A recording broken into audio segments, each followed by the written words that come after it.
Hey, what's up? Ako nga pala si Wapog, ang taong tamad pero magastos. Isa sa bunsong anak ng pamilyang Gigil. At nandito nga ako ngayon sa shed. Nag-aabang ako ng Vodako kasi pupunta ako ng Calapan City at maghahanap ako ng aking susuotin para sa gaganaping event, mapa small or big content creator. Nagaganapin sa Bulwagang Panlalawigan. So last minute na nga pala ako nakapagpalista. Bale, December 4, then ngayon December 5. So naisip ko, meron na lang pala akong isang araw para makapag-prepare ng aking mga gagamitin or susuotin para sa event. Ay alam nyo baga ho mga kagigil, ang tanging choice ko na lang ho na naisip ay ang umarkila ho din sa Calapan. Kaso, nagtanong-tanong ho ako sa mga fashion boutique, I can't afford guys. hindi ko po afford yung presyo na ino-offer po nila sa akin. And dahil tipid-tipid tayo ngayong December, naghanap po ako sa ukay kasi sa tingin ko po ay doon po ako makakakita ng hinahanap ko. At sa wari ko ay naikot ko na nga po lahat ng ukay dito, kaso wala naman ho agad akong nakita. Inabot na po ako ng alas 6 ng gabi, kakahanap ng coat na kulay black pero wala pa rin ako nakikita. Yung mga nakita ko kasi kanina ay may coat kaso mga pangbabae lamang. Story time lang po mga kagigil.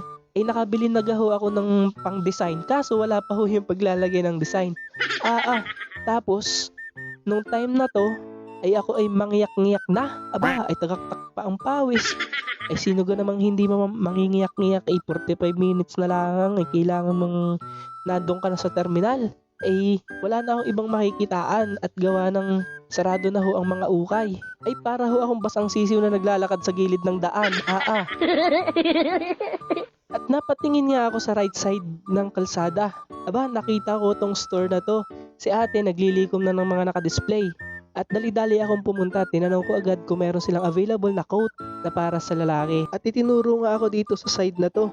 Yun buti na lamang meron. Wari ko yung aking ngiti umaabot na ngayon sa tenga. Aba, nagkita na ng coat Ang pangalan nga po pala ng store nila ay Saucy Classy Style Boutique na matatagpuan po sa kahilera ng GE Mart. Ayan, meron po silang jacket, mga long sleeves, shoes, at bags. Makaka-discount po kayo kung marami po kayong mga bibilhin. Ayan, bagsak presyo po yan at high quality. Kaya ano pang iniintay nyo? At hanapin nyo lang po, yan si tita. Pawisan na ako Kakapili. So maganda ako dyan? Oo, maganda kayo din Today is December 6. Medyo maaga nga ako nagising kasi ipapatahi ko tong coat na nabili ko. Tapos, naalala ko wala nga pala akong nabiling telang kulay gold. Ayun, buti na lang kapag pabili tayo sa aking kaibigan. At sa mga gusto magpatahi, ayan, DM lang.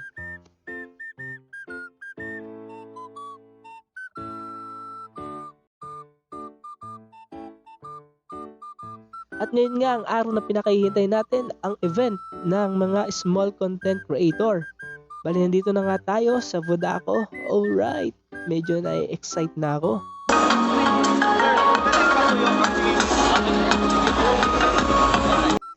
At nandito na nga tayo ngayon sa event. Grabe, ang dami palang small content creator. Nakita ko na nga agad dito si Kabahags. At dumating na rin si Quiz Kevin. Hello!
ang makapagbigay ng inspirasyon sa lahat at maging inspirasyon ng buong mundo na kahit may kapansanan ako ay kaya kong na hindi umaasa sa iba.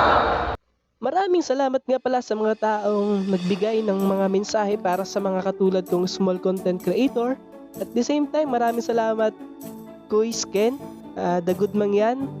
Grabe, sobrang napaka-busy. Maraming salamat sa mga opportunity na to na kung saan mamimit namin kayo. Maraming salamat sa team organizers ng event na to. Sa mga taong nakasalamuha ko, maraming salamat po. God bless at mag-iingat po kayo palagi.